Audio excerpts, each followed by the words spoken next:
Hello, everybody. I am Will. And I'm Kristen. And this is So I'm Watching The Witcher, Season 2, Episode 5. Turn your back.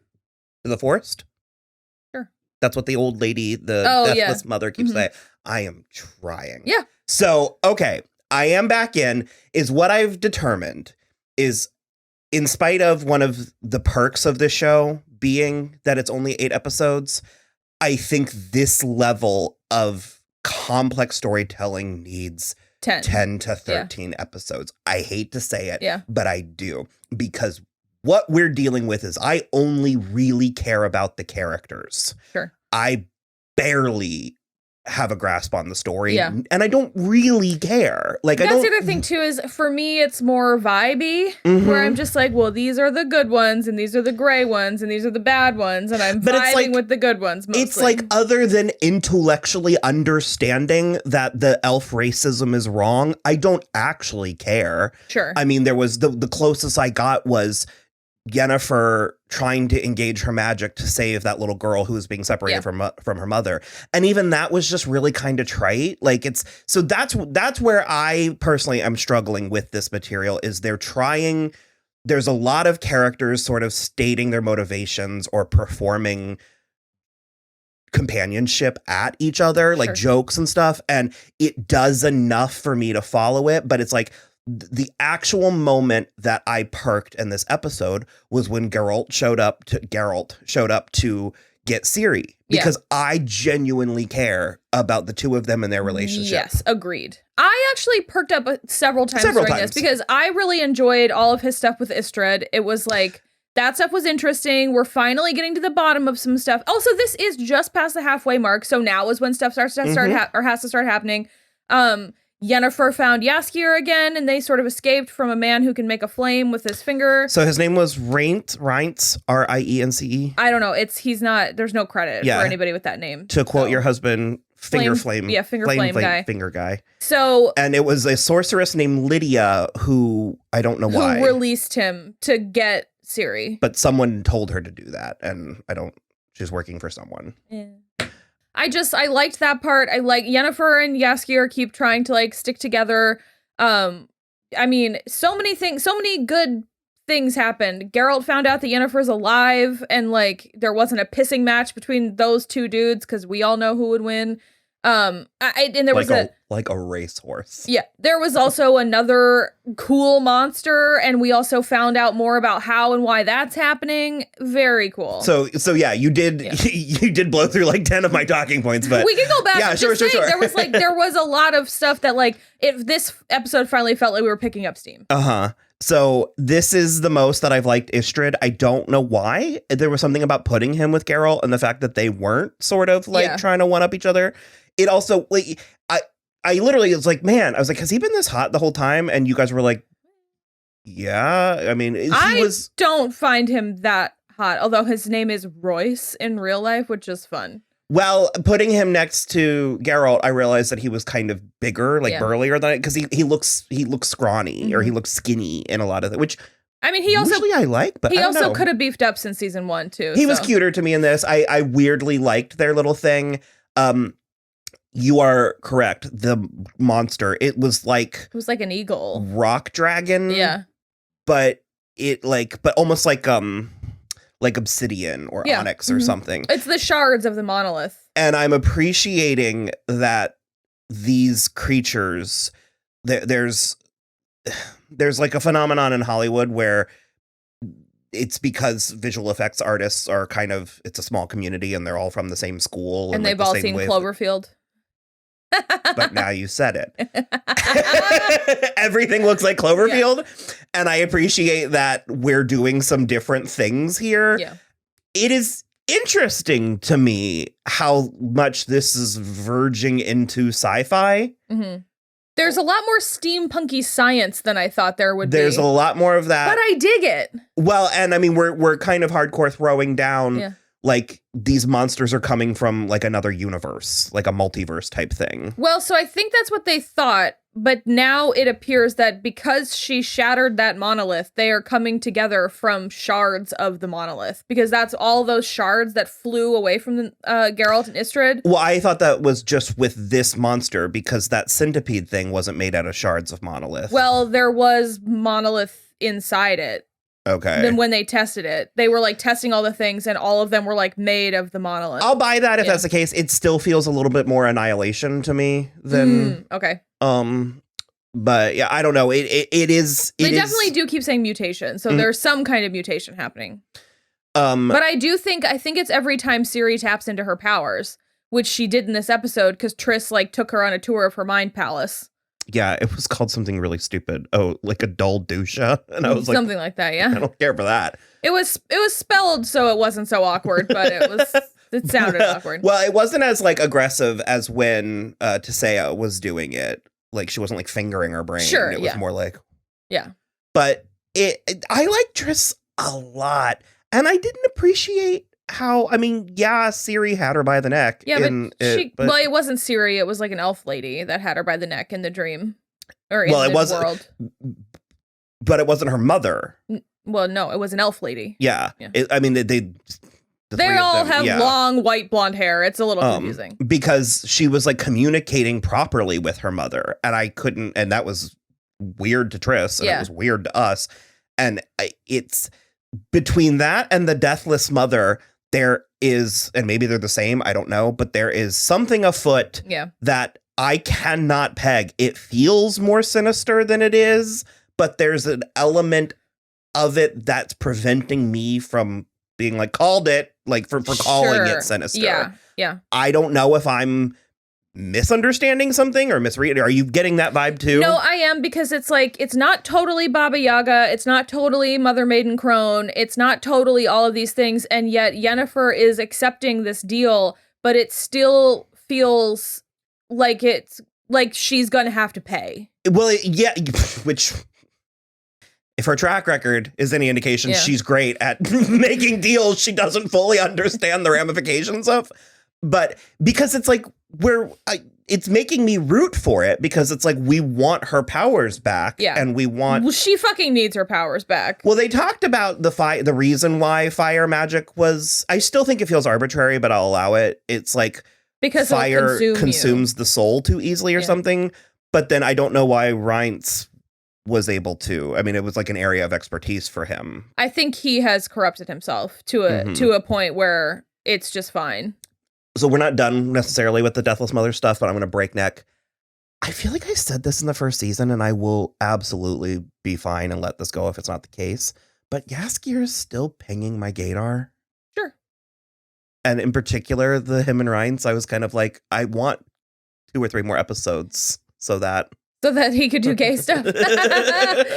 He's just, I don't know. He's there's something about it that's just very, I don't know. Well, that's a gay. He is evidently quite the ladies' man based on other things we've seen throughout the series, but I could go either way. I'm fine with it. I don't know. Do whatever. It's just. Well, and also my entire life I've been very trained to. Well, it's also Joe Beatty might be gay. No. I don't know. Oh, he's not? No. Okay. Well, regardless, he also is treating his relationship, what's happened with Geralt, as a breakup.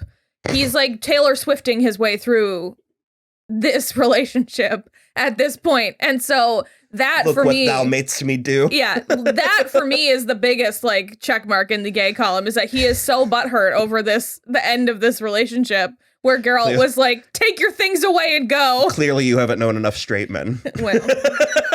Butthurtitude is a specialty of. I've known too many straight men. Of the straights. But yeah, so this elder, or the Deathless Mother. Yeah. Do we think that's the same thing that was taking over the Ciri Mind Palace? I mean, it could be. I don't really know. That's the thing, is like the Yennefer stuff and the Ciri stuff only just in this episode pinged together, and not necessarily in a way that I think the voices are the same. Oh yeah, so I wasn't even yeah, I had already kind of forgotten that was the note we ended it on. And that is the thing. It's like, because I'm here for the character stuff, and I mean, like I said, we're getting it. But these episodes, it's just like, yeah, but don't like. So that's the thing for me where I agree with you that it needs like at least 2, if not 5 more episodes, because every single episode does too many things. And there are too many individual things, because in addition to all this stuff we've talked about, Ciri is still training physically. She's still training magically. She also, Vesemir tells her about the flowers that are coming from her blood. They do an entire science experiment to see if what they think is, if she can actually make new witchers is true. She says she wants to become a witcher. She's stopped from becoming a witcher. She says she wants to become a witcher, and then she's stopped from becoming a witcher again. And that was the D plot. Like all of that still happened in this episode. It's sort of the equivalent, and that's why I keep clarifying. I frequently say I don't know who you are, your relationship to our channel, but I'm in a constant battle with explaining myself. Yeah. But it's like I understand a lot of this stuff intellectually, but it's not resonating. Sure, not everything. Because it's like, I feel like it's the equivalent of throwing seeds on the ground and planting seeds. Sure, yeah. Because it was only in this episode where we paused it and I was like, so, okay, intellectually, I am aware that Fringilla and Francesca were in Sintra, but I was like, how did that happen? Oh, yeah. And you were like, Sintra is a refuge, hence the Zintera. Yeah. And all of that stuff came screaming back to me. And I was like, well, how did they just take over? And you were like, there was a power vacuum. The entire royalty of Sintra died and Ciri fled. And I was like, right. Like every single thing you had said, I remembered, but I guess I hadn't applied it. Like I hadn't actually. And one of the best things I could have done in between yesterday and today was I looked at a goddamn map. I need visuals. Like I've been extremely wrong. Sintra is to the north, but it is not the north. It's in the middle, or the center, if you will. My bad. I can only do so much when they don't show me a map in every episode. Which is another thing. I think the reason why there's a lot of comparisons. Well, there's Lord of the Rings and Game of Thrones, and it's because those two things were absolute cultural touchstones. Like, and they were both, for the most part, extremely well done. Yeah. And I think Game of Thrones opening up with a beautifully animated map was one of the single smartest things that they could have ever done. And then every time we get a new location, we see where it exists and on its the map. Proximity went, because that's the thing, is it's like I have no concept of time or space in this world. Yeah, also Westeros is roughly the size of Great Britain. So well, and I think that's why I responded so strongly to the first episode, because 3 days passed. Yeah. I understood what was happening. And so I think that's my current struggle. I am enjoying it largely and more than I have other things of this ilk. And I think, like I said, that is a testament to the work that the actors are doing, because I also think it's kind of moderately written. I think the writing is just medium. Well, there's not a lot of cause for a lot of dialogue. It's a lot of just stating motivations and a lot of very standard jokes. Sure. So I think the actors are doing a great deal of heavy lifting.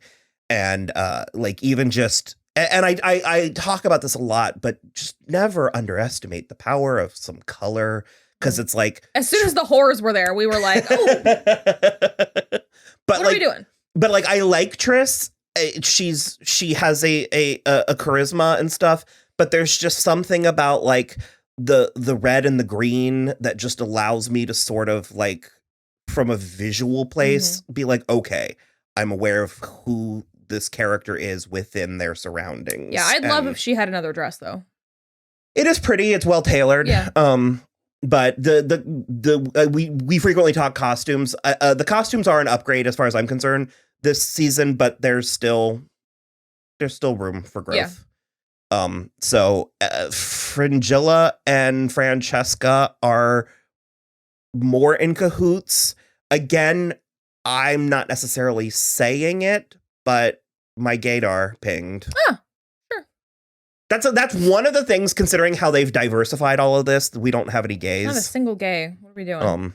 There's not a single confirmed gay. There's a couple that you feel are gay.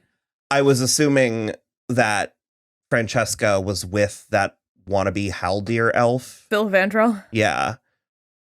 They were scraping the barrel with that one, but with the guy? Just the characterization. Sure. Sure. Sometimes they make an attempt to not have it be a cheap ripoff, but and we had Cahir. He made it to Sintra, and then he like was really just like, follow the fucking rules, man.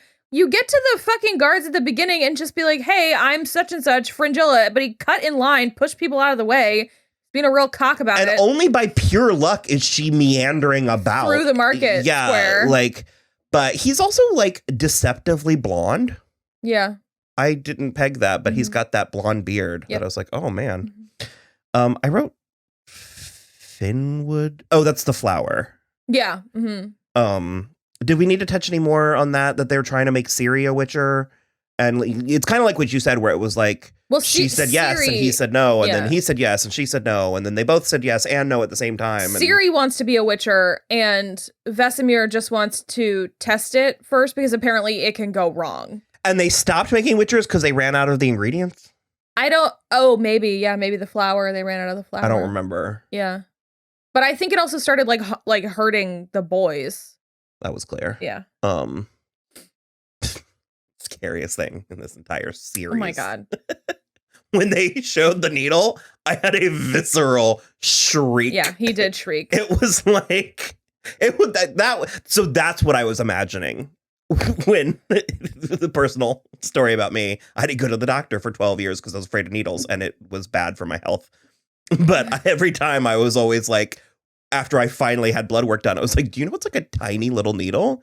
And you were like, yeah. And I was like, I was imagining like dread doctors. Like I was imagining that like fucking, it had like prongs and like. It's so little because they don't want to pierce your vein and then have you bleed out.